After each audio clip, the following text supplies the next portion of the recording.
inay jira shuruuc u degsan oo dadka ay dambiga lagaga dhigayo qofkii falka ku kac oo waliba ay og yihiin dadku marka ma jiro dastuurka Puntland ma qabo xeer golayaasha dawladdu ay ansixiyeen oo baarlamaanka Puntland uu sameeyayna ma jiro mana jidaynayo in dhaqaalaha dawladda Soomaaliya bulshada ugu deeqdo inay dambi tahay oo ciqaab lagu mutaysanayo maxkamadna cid lagu geynayo ninkii sharciga haya uu noo keenaya walmadu la wadaagi doona waxa kale oo yana meesha ku qoran qodobka 720aad isla qodobkan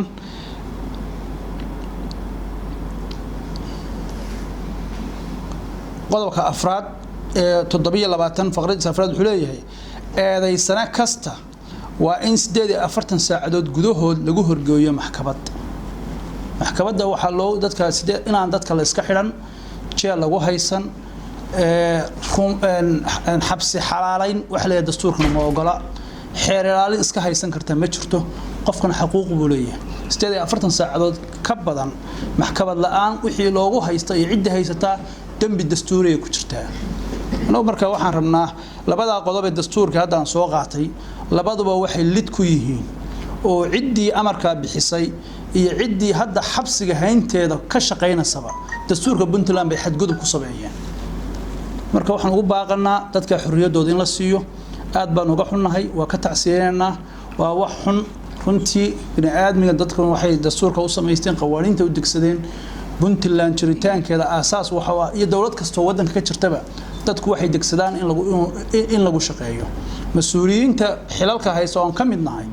waxay xilalka ku hayaan waa buugan weey shacab siman baan ahayn qof kasta xilka uu hayo wuxuu ku hayaa qodob kamida buugan bulshada ku heshiisay waxaan ugu baaqanaa hay'adaha garsoorka iyo hay'adaha amniga iyo cid kasto arinta ku lug leh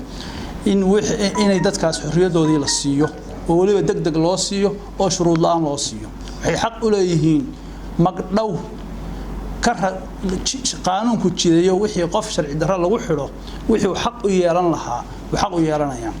taasna waxaan rabnaa hadii hawshaas sidii samakatalinta aanu ka galay loo sii deyn waayo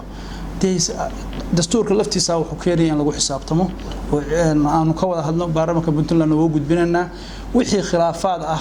ee golaha xukuumadda Puntland iyo golaha xukuumadda federaalka u dhaxeeya nidaam loo wajahay leedahay inay bulshada Puntland ku qaybsanto inay noqoto inay khilaafaadka siyaasadeed oo marna la iskhilaafo marna la heshiiyo inay matqaana ay kasabto in bulshada Puntland buuq iyo khalkhal ay ku abuurto sax maaha taana waxaan kula talinaynaa xukuumadaha waxa waliba si gaar ah aanu ula talinaynaa Puntland golayaal ay doorteen ba federaalka ku jira baarlamaan golaha shacabkana xubnay ku leeyihiin aqalka sare xubnaan ku leenahay arimaha wixii tabasho ah ee xukuumadda Puntland ka tabanayso federaalka waxaan ku leenahay wakiilo iyada lafteeda dariiqeeda in loo maro wakiiladaas wixii haday wax ka jiraan ay wax ka qabtaan taa marka waxaan leeyahay iyada ku dheeraan mayno annagaas waxaan si gaar ah u xusanaa shacabka Puntland iyo dawladda Puntland iyo Soomaaliba dadka Soomaaliyeed ee reer Puntland ee xirxiran ee waliba dadka sharafta lahaa tabarucaad ka shaqeynayay horumar ka shaqeynayay ma geeyaan in la xiro dastuurka Puntland ma qabo cid sharci ay ku hayso oo ku xidhay jiraan ma jiro hadii degdeg loo sii deyn waayana golaha baarlamaanka Puntland wixii kaga aadan buu ka qaadanaya ma hasanti su'aal xilligan dawladda federaalka ah ee Soomaaliya iyadoo aan nidaamka maaliyadeed ee Puntland soo marin inay mashaariic horumarineed ka fuliso Soomaaliya xaq miyuulada Puntland ka fuliso deegaanada Puntland way ka fulin kartaa haduu jiro sideeda wixii lagu heshiiyo wada shaqeynta dawladda federaalka iyo Puntland habka xukuumadda su'aal baad weydiin kaga jawaabo Puntland iyo federaalka iyo Puntland iyo cidii kaleba waxa ay ku wada shaqeynayeen heshiis iyo qoraal haduu jiro heshiis qoran oo ay xukuumadda Puntland iyo xukuumadda federaalku ay galeen oo marka ay xukuumadda federaalku garab martay waxa weeyaan waa la horkeeni karaa waxay ku heshiiyaan xukuumadda Puntland iyo xukuumadda federaalku dastuurka Puntland ku qoran tahay habka loo dhaqmayo heshiisyo ay soo galayaan heshiisyada ay soo galaan weeyaan golaha baarlamaanka keenan waa in dastuurka Puntland iyo federaalka la waafajiyo dastuurkana qaba nalooba keenin mana jiro wixii golaha baarlamaanku xeerar oo aan ansixina looma ciqaabi karo shacabka. الله رب العالمين الصلاة والسلام على أشرف المرسلين وبعد ugu horeyn xildhibaanada iyo bahda saxaafadda waan salaamay assalaamu calaykum waraxmatullaahi wabarakaatuh salaan kadib kulle hadalka qiimihiisa iyo qaayihiisa waxa yiri xildhibaanadii iga horeeyay haddii sharciyatay qaanuunka dastuurka dalka u yaala hadday tahay birmageedada lagu xiray magaalada Boosaaso iyo hadday tahay waxay u xiran yihiin ma sharci ba mise sharci ma anigu waxaan rabaa inaan laba kelmado hadalkayga ku soo koobo oo ah Puntland horumarkeeda iyo waxqabadkeedu yaanu crisis ka abuurin wadanka Puntland dawladda Puntland crisis ka abuuran maaha lacag loogu talagalay dad inay wax kaga qabtaan magaalada Boosaaso ama gaalkacyo waxay doontaa ha noqotee oo u baahan in la taakuleeyo in laga dhigo dambi ama in dad lagu xirxiro ma qumana waxaan la taynaa weegeeda iyo wadadeena aanay ahayn dawladda Puntlandna kulley haddii wax soo bixinayso way qumanaadeen soo marsa wadada loogu talagalay kuwa horeba soo marayeen haddii si toos ugu shubtay cidii arrimahan mashaariicda gacanta ku haysayna iyada lafteeda dambi ma haddii si rabto dawladdu inay qaynuun ka soo saarto wayna hadda noo keentaa xeer qoraya wixii annaga aan soo marin cidii qabata ama ay gacanta u gasho wixii laga qaban lahaa xeerarkii laga qaban lahaa doodeeda iyo baarlamaankeeda taasina oo leeysa Allah ka dhigo laakiin imika inagoo ku mashquulsan dabaaldegii xilligii la aasaasay Puntland ee 1 August oo aan ognahay inaan u diyaar garoobayno xusitaankii 1 August iyo jiritaankii dawladda Puntland ma ahayn inaanu dhexdeena crisis laga abuuro min mudug ilaa ma ay bari waxa qurux badan wax badan dawladdu inay dulqaato dawladda dulqaad baa looga baahan yahay dawladdu dadkay maamulaysa waa dadkeedii waxa la wadaana waa wixii iyada ay qaban lahayd weey marka haddii dawladdu dulqaadan weydo ee kala u dulqaadanaysa ka xildhibaan ahaan arrinka waan cambaaraynaa mina soo dhaweynayno waxaanu dawladda mar labaad iyo mar saddexaad ba ka codsanaynaa inay si degdeg ah u soo deyso dadka birmageedada ah ee odayaashii gobolka ah odayaashii Boosaaso ah dadkii maanta lagu hiiranayay hadday horumar noqoto iyo hadday wanaag noqoto ay yihiin in la soo dayo waa quman tahay wixii ka dambeeyana dawladdu waa inay nidaam la timaado ay kula dhaqmayso dawladda federaalka waxay u soo dirayso mashaariicda horumarineed ee ka socda Puntland waa inay nidaam kala timaado oo ay tiraahdo waa hadii $1 la soo dirayo oo aanay soo marin khasnada dawladda sharciga nooca iyo noocaas ba ka yaala marka qofkii marka falka ku dhaca de waa laga abaal marinaya iyadoo taasi jirin in marka dad aan waxba ogeyn oo iyagu rabay in ay horumariyaan hadii federaalka sheegaysaana haday Israa'iil u soo dirto waa qabanaya lacagta horumarka iyagu baahi baa u qaba hay'adaha wadankeena loo wada joogo dhama horumar ba ka shaqeeyaan bangiga dawladana ma maraan khasnada dawladana kuma dhacaan iyaga yiraahdaan anaga toos u fulinayna iyagoo wasaarad kastaba line up la ah ayaa hadana yiraahdaan anaga toos u fulinayna waana loo ogoliyay dawladda federaalkuna Talyaani maaha Faransiisna maaha waa dawladeena way dhiig iyo dhaqaale naga baxay dawladda Puntland dhismaheeda Puntland dhiig baa kaga baxay dhaqaale kaga baxay jiritaankeeda iyo inay jirtana Puntland baa lambar 1 u ah annaga doonayna annaga ilaalinna federaalku inuu dhismo annaga ilaalinna Soomaaliya soo noqoto Puntland baa hooyo ah hooyana waxa looga baahan la socono dulqaad ubadkeedu mid baa xaganaya mid baalkan ka fulay mid baa jaraaxo fara badan baa hooyada ku timaada laakiin ubadka wad dulqaataayo madaxa u sii salaxda Puntland waxaan leenahay wixii dawladda federaalka inaga yimaada madaxa u salax laakiin yeynaan ka cadgoosan assalaamu calaykum waraxmatullaahi wabarakaatuh hadleen qadiyaddan ka hadlayno qadiyad runtii dalkana saameyn ku haysa maanta culays badan ku haysa xukuumadda jirta runtii looga yahay daro oo hormuudka ummadda oo shaqadii dawladda hay'ad haya inay ku mutaan xabsi sharci darro ah waxaad degeysanaysaan hadda maqlaysaan qodobada dastuurka ku qoran oo aan waafaqsanayn sharciga hadda nimankan lagu xiray uusan dastuurku jideeyeen xeer loo hayaan uusan jirin arrintaas waa ka digaynaa xildhibaanada hore ugu tagay xukuumadda iyo gudoonkii iyo intaasba kulli aan la fakarayn la aragtay ahayd runtii waxa jira Boosaaso sidii ragga hore sheegeen waa halbowlihii Puntland waa meeshii suuqa ama dhaqaalaha Puntland uu ka jiray oo magaalada ganacsiga ah xaq bay u leedahay in wax hadda ka socday wax ka badan laga qabto doonda dadka qabtaan in jid uma laan maayo laakiin waxa jira waxyaabo kale oo saameyn ku siilay amni darrada oo ah labada buurood waxa ka jira dhibaato culays ah oo argixisada ku haysta Boosaaso iyo Puntland qaybaheeda kale nasiib darro waxa labaad ah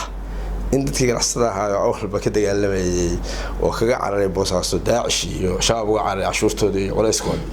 in hadda xukuumadda loo soo cararay lahay culays saarno taas waxay noqonaysaa in dadkii waxa weeyeen dhinacii aadan bagalan waayeen oo nasiib darradaasi runtii mid laga fikiray maaha sababtoo ah dalkan amnigiisa iyo nabadgelyadiisa iyo mas'uuliyadiisa xukuumadda saaranta annaga xildhibaanaan nahay sharcigan aan mas'uuliyaddeedu tahay shacabkan matalaadiisa hayno shacabkan matalaadiisa hayno waxa aan sharci ahayn oo qaanuunka dastuurka ah oo dalkan lagu joogo aan waafaqsanayn ma lagu isticmaali karo looma xiri karo looma hayn karo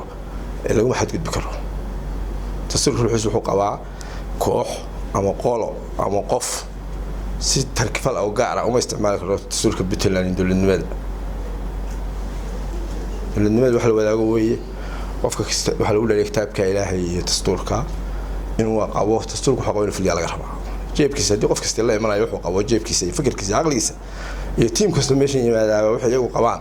wada xukuumadda ah ma shaqaynayso hadii saas dabadeen loo shaqeeyo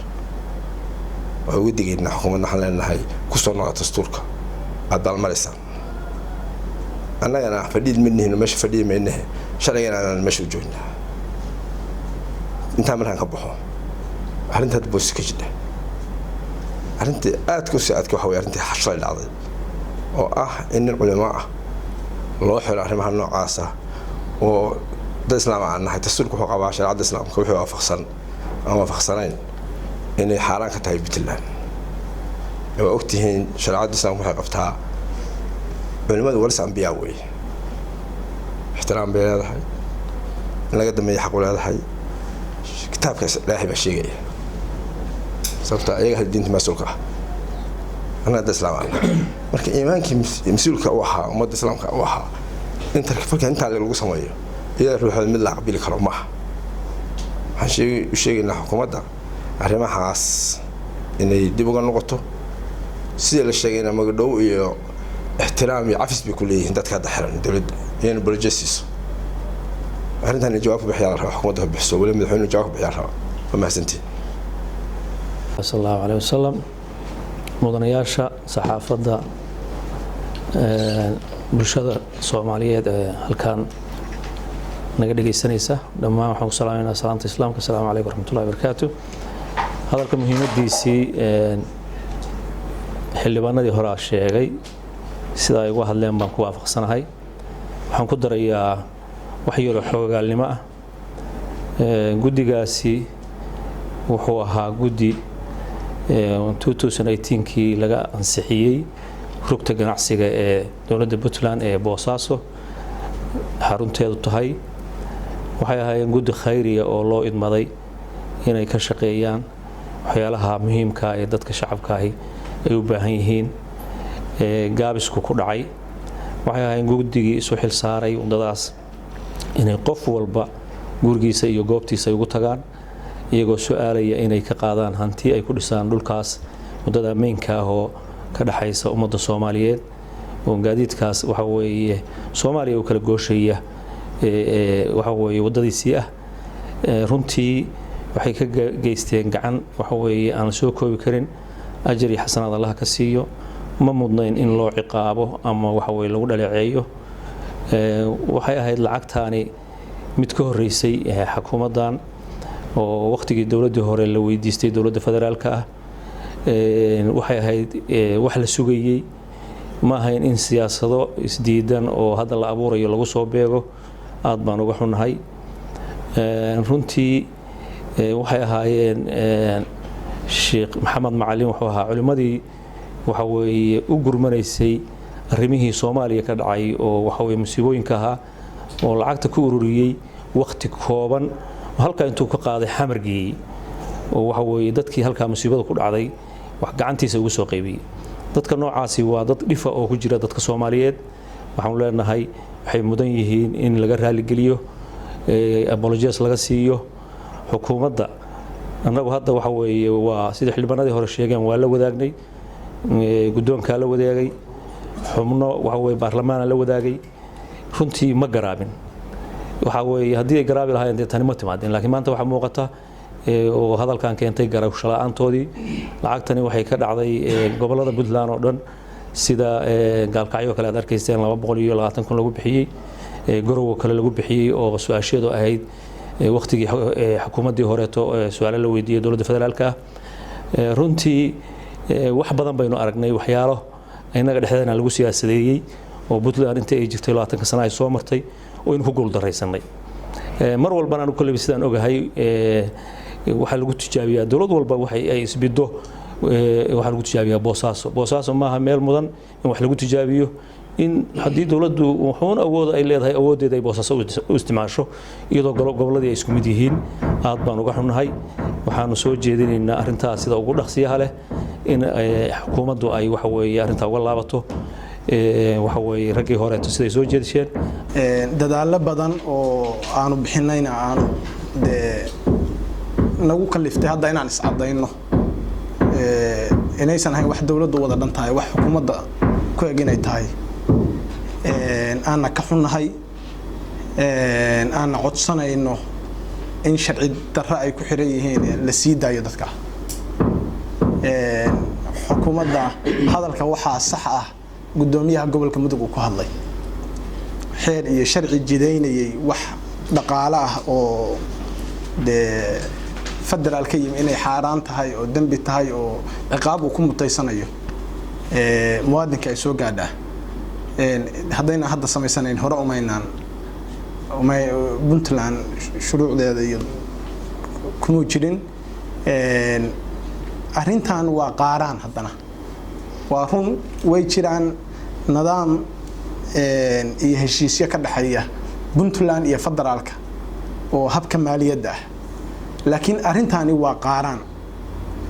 meesha loo qaaraamayana waa wadadii halbowlaha Boosaahay Puntland 20 sano ay jirtay ku tumanaysay la sii maray la soo maray dawladda ay ahayd mas'uuliyadeeda dawladda ay garan weyday waxa weeye iyagu isu xilqaameen kolay u qaateen ganacsato u tagayeen mas'uuliyiin u tagayeen shacab kale u tagayeen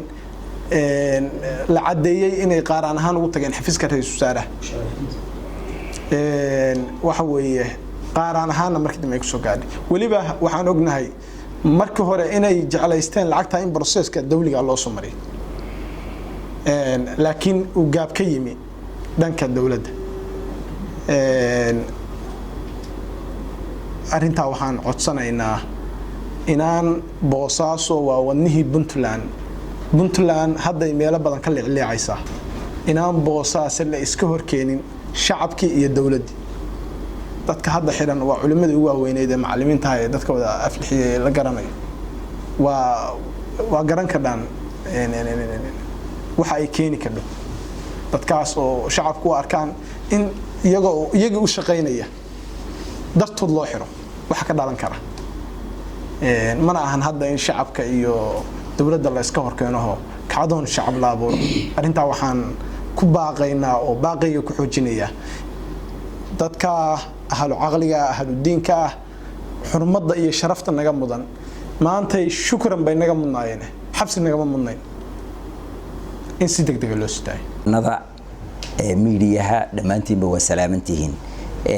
qodobadii iyo xagga sharciga ee arrintan taagan ee laga hadlay hadda waxba ku noqon mayo waxaase midii xusid waxa mudan Puntland oo hadda 22 sano maraysa qarniguna uu yahay taariikhda maanta la joogaana ay tahay 2019 in haddeer ay muuqato kalitalisnimada macnaheedu waxa weeye sharciga wixii aan hayn hadii wax lagu wado waa kalitalisnimo lagu macnayaa sagaal iyo intaas Puntland ay soo jirtay 3 sano u horeeyay axdigii lagu heshiiyay maaha intii ka dambeysay qardajeex bay ku socotay xilka maanta xukuumadda saaran ee loo doortay waxay ahayd inay qardajeexa ka soo weeciso oo wadada saarto wadada ay saaraysaana uu yahay maanta xukuumadda waxa looga baahan yahay waxqabadkaas waa sixidaasu maxay tahay dadka oo loo hogaamiyo doorasho hal qof hal coda dadka oo shareecada islaamka oo dalka lagu dhaqo sida dastuurku sheegayo iyo waxyaabo badan maantay nina kama filayn in xukuumaddu ku goodido shacabka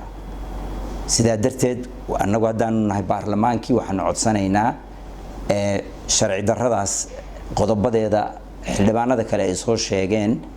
culimada ku xiran dadkaas samafalayaasha ah oo ku xiran in xornimadooda loo sii daayo waana mahadsantihiin